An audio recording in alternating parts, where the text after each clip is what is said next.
الحمد لله وكفى وسلام على عباده الذين اصطفى أما بعد فأعوذ بالله من الشيطان الرجيم بسم الله الرحمن الرحيم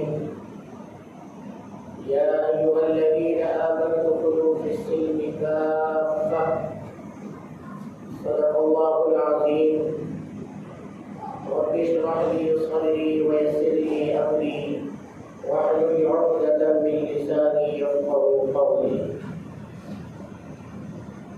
شریف پڑھیں اللهم صل على سيدنا محمد وعلى آل سيدنا محمد وبارك وسلم يا رب صل وسلم دائما أبدا على حبيبك خير الخلق كلهم.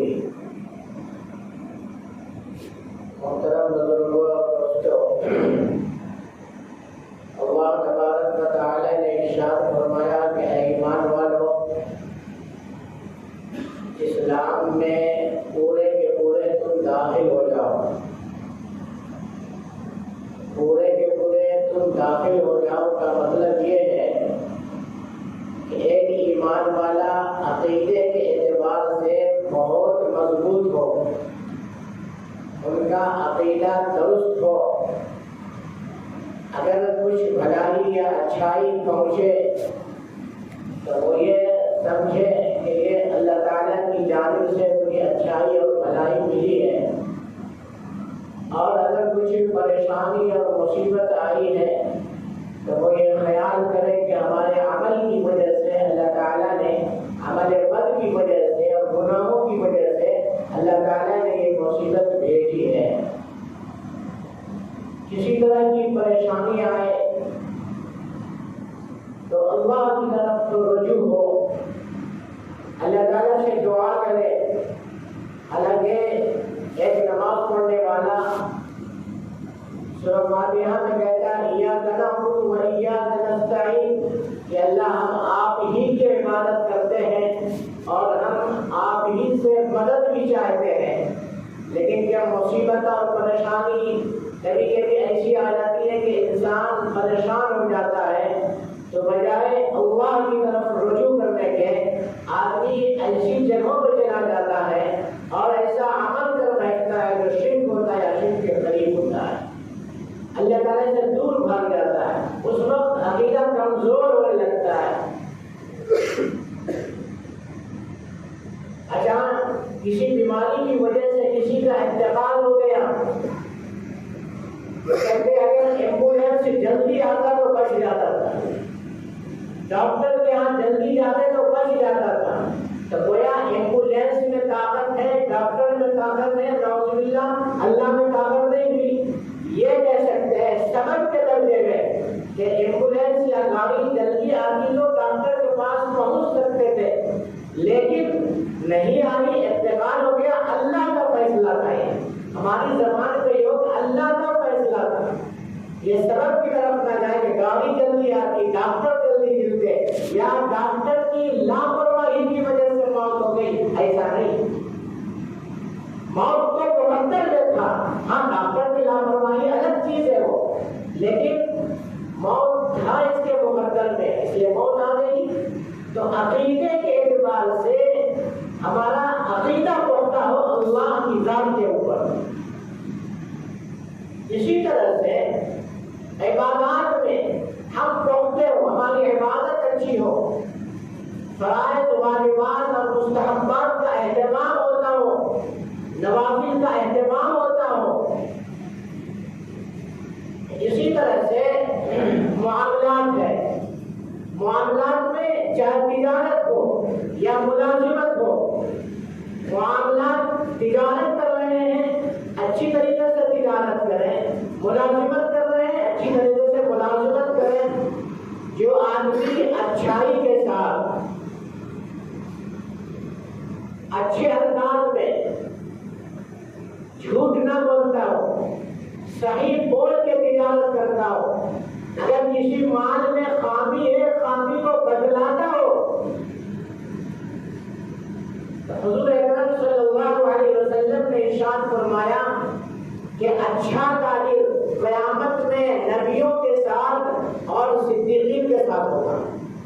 تجارت کرنے والا. لیکن اگر کوئی آدمی دھوکہ دیتا ہے، فاسق و فاجر کی طرح تجارت کرتا ہے، تو قیامت میں یہ فاسق و فاجر کے ساتھ ہوگا، غلط تجارت کرنے والا.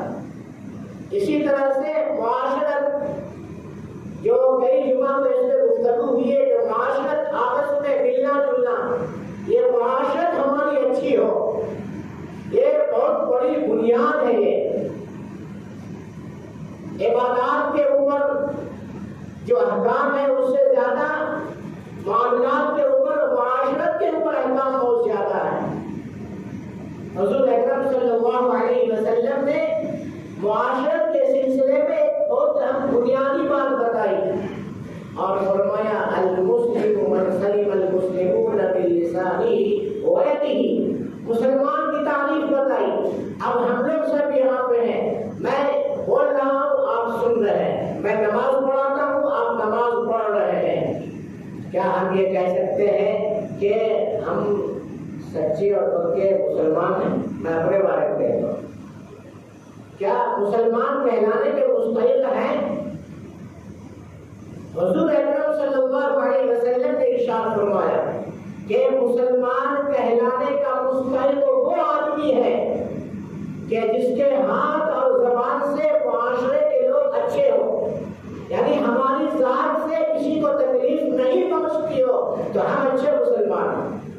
ایک آدمی نماز نہیں پڑھ رہا ہے، مفتی اس کے اوپر کافی کا فتویٰ نہیں لگائے گا، گنہگار تو ہے لیکن صحیح مسلمان نہیں.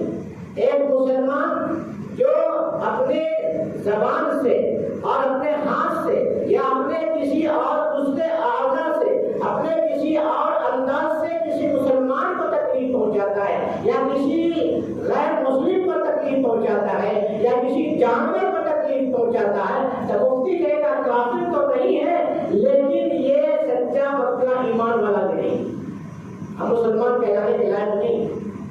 حضور اکرم صلی اللہ علیہ وسلم نے اس حدیث میں ارشاد فرمایا، خاص کر دو لفظ آئے، ہاتھ اور زبان. ان دونوں چیزوں کے ذریعے سے انسانوں کو تکلیف یا کسی کو تکلیف زیادہ پہنچتی ہے. جو ادھر پیر سے تکلیف پہنچائے تو یہ منع نہیں، یہ بھی منع ہے. ہنس کر کے آپ کے اشارے سے کسی اور انداز سے کسی کو تکلیف پہنچائے تو یہ بھی منع ہے اور وہ صحیح مسلمان نہیں ہے. حضرت تھانوی رحمۃ اللہ علیہ کے بعد حضرت تھانوی رحمۃ اللہ علیہ اپنے مریدین کو اگر کچھ وظیفہ دیتے تھے، بھائی یہ 10 وظیفے ہیں تم اس کو روزانہ پڑھنا. اگر کوئی آدمی 10 وظیفے کی جگہ 5 پڑھ لیتا اور معلوم ہوتا کہ یہ 5 ہی پڑھا ہے تو حضرت کو اس سے رنج ہوتا تھا. لیکن جو میں آگے جملہ بول رہا ہوں اس میں فرق سمجھے گا.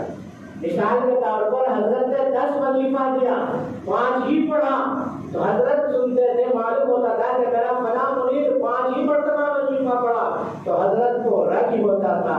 لیکن اگر یہ معلوم ہو جائے کہ میرا فلاں مرید کسی کو تکلیف پہنچایا ہے تو حضرت کو اس سے نفرت ہو جاتی.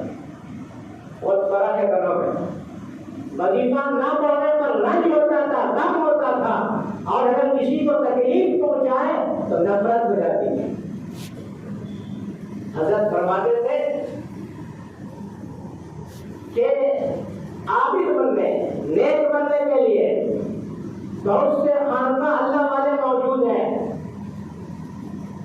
انسان بننا ہے تو میرے پاس آؤ.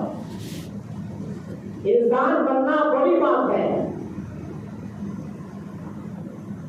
امام غزالی رحمۃ اللہ علیہ نے اپنی کتاب احیاء العلوم میں لکھا ہے کہ 3 طرح کے جانور ہوتے ہیں. ایک جانور وہ ہے جس سے عام انسان کو فائدہ ہوتا ہے، جیسے گائے ہے، بکری ہے. آدمی اس کا دودھ استعمال کرتا ہے، گوشت استعمال کرتا ہے، اس سے انسان کو فائدہ پہنچتا ہے.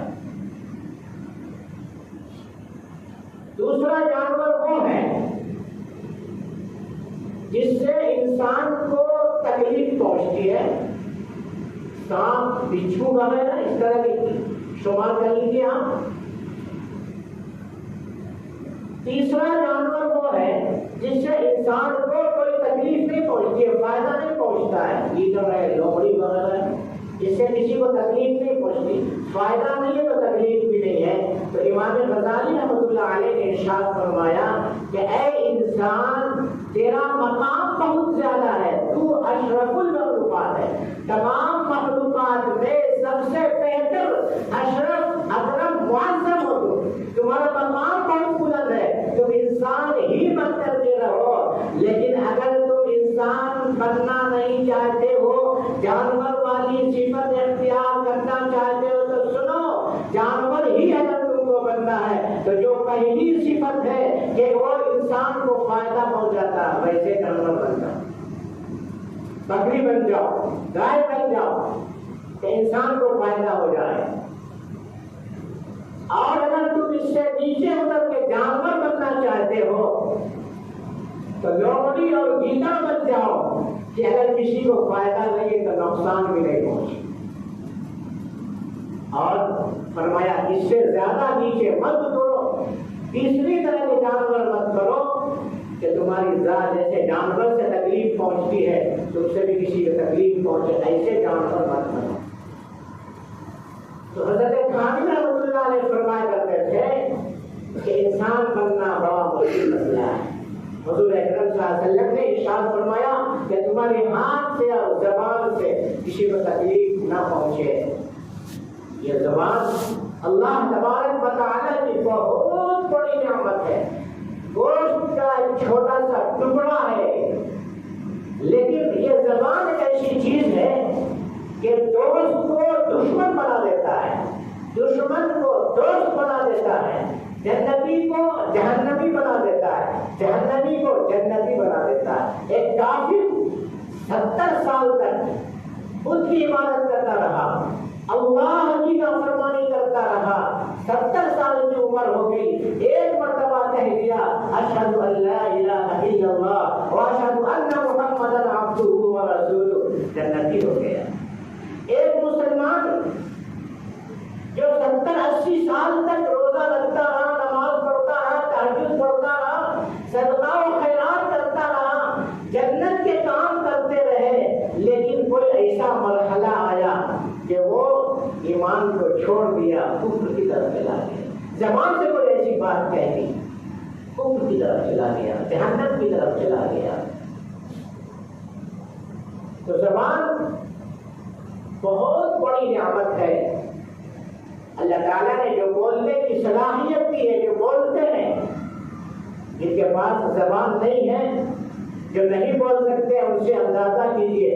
حضرت مولانا مفتی تقی عثمانی صاحب دامت برکاتہم فرماتے ہیں کہ میں کسی ایک ملک کے سفر میں تھا، وہاں ایک آدمی کی آواز بالکل پھنسی ہوئی تھی، جو نلی ہے اس سے آواز نکلتی، آواز نہیں نکلتی تھی۔ ڈاکٹر نے ایک مشین دیا کہ آپ جب بات کرنا ہے تو یہ مشین لگانا، لیکن جب مشین بھی لگاتے تھے تو صحیح بات نہیں ہو سکتی تھی، جانور کی طرح آواز نکلتی۔ تو یہ زبان اللہ تعالیٰ کی بڑی نعمت ہے، اس کو سوچ سمجھ کر کے ہم استعمال کریں کہ ہماری زبان سے کسی کو تکلیف نہ پہنچے، بلا دھڑک بغیر سوچے سمجھے زبان کو استعمال نہ کریں۔ بسا اوقات ہم سوچتے نہیں ہیں، زبان کو استعمال کرتے ہیں لیکن اس سے تکلیف پہنچتی ہے۔ مثال دیتا ہوں، کئی مثالیں نہیں دوں گا، ایک مثال میں اپنے اوپر میں رہتا ہوں، کوئی مجھ کو کہتے بہاری، گالی ہو گئی، ہم کو اگر تکلیف ہو گئی تو گالی ہو گئی، اور یہ گناہ ہوگا آپ کو، حالانکہ کوئی چیز نہیں، بہاری ہوں، بہاری کیا، لیکن اگر ہم کو تکلیف پہنچتی ہے تو آپ کا استعمال کرنا غلط ہے۔ کسی کو میں باہر میں بولتے ہیں، ارے حیدرآبادی تو ایسے ہی ہوتے ہیں، باہر میں لوگ بولتے ہیں، تو یہ بولنا منع گناہ ہو گیا، وہ تکلیف پہنچی۔ ایک بڑے مفتی صاحب حضرت پیر ذوالفقار صاحب رحمۃ اللہ علیہ سے وقت مانگا حج کے موقع پر، حضرت آپ سے ملاقات کرنا ہے، تو حضرت نے وقت دے دیا۔ فلاں جگہ فلاں وقت میں آئیے. جب گئے تو حضرت نے ایک چاکلیٹ نکال کے ان کو دیا اور ایک خود اپنے منہ میں رکھا, چوسا, چبایا. انہوں نے ہمت کر کے پوچھا کہ حضرت گستاخی معاف کو, ایک سوال کرنا چاہتا ہوں کہ میں مہمان ہوں, ٹھیک ہے, آپ نے مجھے چاکلیٹ دے دیا, جو چیزیں پیش کر دیا, آپ نے کیوں کھایا؟ بہت بڑی بات کہی. فرمایا دیکھو, آدمی بولتے بولتے جب کچھ دیر خاموش ہو جاتا ہے, پھر اگر بولتا ہے تو اس کے منہ سے بدبو آتی ہے. تم مجھ سے ملنے کے لیے آئے ہو اور میں تم سے بات کروں گا, ہو سکتا ہے میرے منہ سے بدبو آئے تو تکلیف ہو, اسی لیے میں نے چاکلیٹ کا استعمال کر لیا. تو دوسروں کو تکلیف پہنچانا بہت بڑا گناہ ہے, اور چاہے وہ کوئی بھی ہو. ہم کیا سمجھتے ہیں کہ کوئی ایسا کام کرے جس کو ہم ہلکا پھلکا سمجھتے ہیں, اس سے اولاد کو تکلیف ہوتی ہے, بیوی کو تکلیف ہوتی ہے, بھائیوں کو تکلیف ہوتی ہے, بہنوں کو تکلیف ہوتی ہے. حضرت مولانا مفتی شفیع صاحب رحمۃ اللہ علیہ آخری وقت تھا, مرض الوفات میں تھے, دعا کر رہے تھے, تو ان کے بیٹے حضرت مفتی تقی عثمانی صاحب دامت برکاتہ نے پوچھا کہ ابا کیا دعا کر رہے ہیں؟ کہا بس میرے اور رب کا معاملہ ہے, راز کی بات ہے. کہا نہیں, میں جاننا چاہتا ہوں, علم حاصل کرنا چاہتا ہوں, نصیحت حاصل کرنا چاہتا ہوں. تو حضرت نے کہا کہ دیکھو, میں یہ دعا کر رہا ہوں کہ اللہ میری موت رمضان میں نہ آئے. رمضان میں موت آنا کسی کا مرنا بہت بڑی بات ہے, وہ مغفرت ہو جاتی, اللہ معاف کر دیتا. لیکن حضرت یہ کہہ رہے ہیں کہ رمضان میں میری موت نہ آئے, تو ان کے ساتھ زیادہ نہیں. مفتی صاحب نے کہا حضرت تو بڑی بات ہے رمضان میں موت آنا, لیکن آپ یہ الٹا دعا کر رہے ہیں. کہا میں اس لیے دعا کر رہا ہوں کہ رمضان میں اگر میری موت ہو جائے گی, میرے مریدین, متوسلین, محبین بڑی تعداد میں ہے, وہ روزہ رکھ کر کے جنازے میں آئیں گے, ان کو تکلیف ہوگی. اسی میں کسی کو تکلیف دینا نہیں چاہتا ہوں. حضور اکرم صلی اللہ علیہ وسلم تہجد میں اٹھتے تھے تو باب رویدن فتح الباب رویدن, دروازہ آہستہ کھولتے تھے اور آہستہ اٹھتے تھے کہ بیوی کی نیند نہ ٹوٹ جائے, آنکھ نہ کھل جائے. حضور اکرم صلی اللہ علیہ وسلم جب کبھی استنجا کرنے کی ضرورت ہوتی تھی, پیشاب کی, تو آپ صلی اللہ علیہ وسلم ایسی جگہ ڈھونڈتے تھے, مناسب جگہ, کہ اس طرح ایک آدمی مکان بنانے کے لیے مناسب جگہ ڈھونڈتا, اسی طرح آپ صلی اللہ علیہ وسلم استنجا کرنے, پیشاب کرنے کے لیے مناسب جگہ ڈھونڈتے تھے. ایسی جگہ نہ کرو جہاں انسان کے گزرتا ہو, انسان گزرتے ہو, ایسی جگہ پیشاب نہیں کرتے. خانہ کعبہ بڑی اس کی عظمت ہے. آپ صلی اللہ علیہ وسلم نے ارشاد فرمایا خانہ کعبہ کی بڑی عظمت ہے, لیکن اگر کوئی آدمی خانہ کعبہ کو اٹھا دیتا ہے, گرا دیتا ہے, اس سے بڑا گناہ کسی انسان کو تکلیف پہنچانا. خانہ کعبہ کو اٹھانے سے زیادہ ایک خاتون دن میں روزہ رکھتی تھی, رات میں پوری رات عبادت کرتی تھی. حدیث میں کہا کہ یا رسول اللہ, دن میں روزہ رکھتی ہے, رات میں عبادت کرتی ہے, لیکن پڑوسی کو تکلیف پہنچاتی ہے. آپ نے فرمایا وہ عورت جہنم کی. یہ صرف عبادت نہیں, ایذائے مسلم کو یعنی ایمان والے کو تکلیف پہنچانا گناہ کبیرہ ہے, اور غیر مسلم کو بھی تکلیف پہنچانا یا کسی جانور کو تکلیف پہنچانا, یہ بھی سب گناہ کبیرہ ہے. تو تین مثالیں دے کے بات ختم کرتا ہوں. ایک نیک خاتون جس نے بلی کو باندھ کر کے رکھا تھا, صحیح سے کھانا پینا نہیں دیا, نیک خاتون تھی, لیکن وہ جہنمی ہو گئی. اور ایک بدکار عورت جس نے پیاسے کتے کتے کو پانی پلایا جنتی ہو گئی۔ کیا مطلب؟ مطلب یہ ہے کہ بلی کو تکلیف پہنچانے کی وجہ سے اللہ تبارک و تعالی نے ان سے نیک عمل کرنے کا جذبہ چھین لیا، عادت چھین لی۔ آہستہ آہستہ نیک اعمال ختم ہو گئے، ان کے نیک اعمال کرنے کا جذبہ ارادہ ختم ہو گیا، گناہوں کی طرف چلی جانے لگی۔ یہ وجہ بن گیا جہنم میں جانے کا۔ اور ایک بدکردار خاتون جو جس نے کتے کو پانی پلایا، اللہ تبارک و تعالیٰ نے جس کی وجہ سے اچھے اعمال کرنے کی توفیق دی، جس کی وجہ سے وہ جنتی ہو گئی۔ حضرت مولانا مفتی شفیع صاحب رحمۃ اللہ علیہ نے 2-3 باتیں بتائی ہیں کہ وہ بتا کے ختم کرتا ہوں۔ 1-2 مثال کے طور پہ گھر ہے، مشترک زندگی ہے۔ اب ہم وضو بنائے، ہاتھ منہ دھوئے، تولیہ ہے، ہاتھ منہ دھوئے اور پوچھ کر کے تولیہ جہاں رکھنے کا وہاں نہیں رکھے، کہیں اور رکھیے۔ اب میرا بھائی، میری اولاد، میری بیوی وہ تولیہ ڈھونڈ رہی، فرمایا یہ بد اخلاقی، یہ ایذائے مسلم گناہ کبیرہ ہے، ہم اس کو نہیں سمجھتے ہیں۔ فرمایا گناہ کبیرہ ہے، تم نے تکلیف پہنچائی اسے۔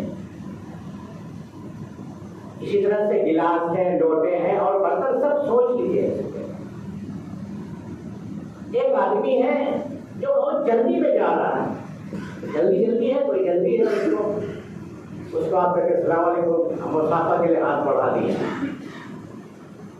یہ مسافہ کرنا سنت ہے، اس سے گناہ جھڑتا ہے، لیکن وہ آدمی جلدی میں ہے، آپ کے مسافے کی وجہ سے اس کو تکلیف ہوگی، یہ گناہ کبیرہ ہے۔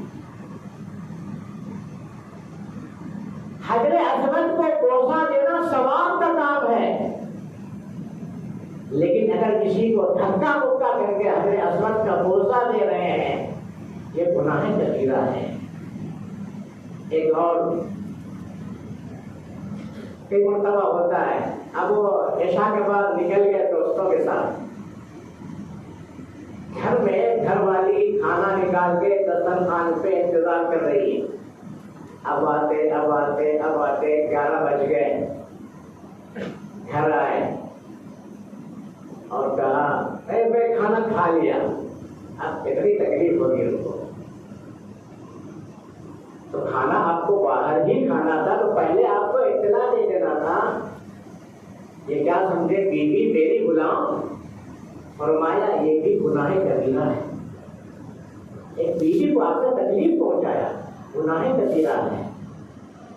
مسجد میں جماعت کے ساتھ نماز پڑھنا بہت زیادہ ثواب، بغیر عذر کے اگر کوئی آدمی گھر میں نماز پڑھتا ہے، حضور اکرم صلی اللہ علیہ وسلم نے ایک مرتبہ ارشاد فرمایا کہ میرا دل چاہتا ہے کہ میں نماز کے لیے کسی اور کو متعین کروں اور میں محلے میں چکر لگاؤں، کوئی آدمی اگر بغیر عذر کے گھر میں نماز پڑھ رہا ہے میں اس کے گھر کو جلا دوں۔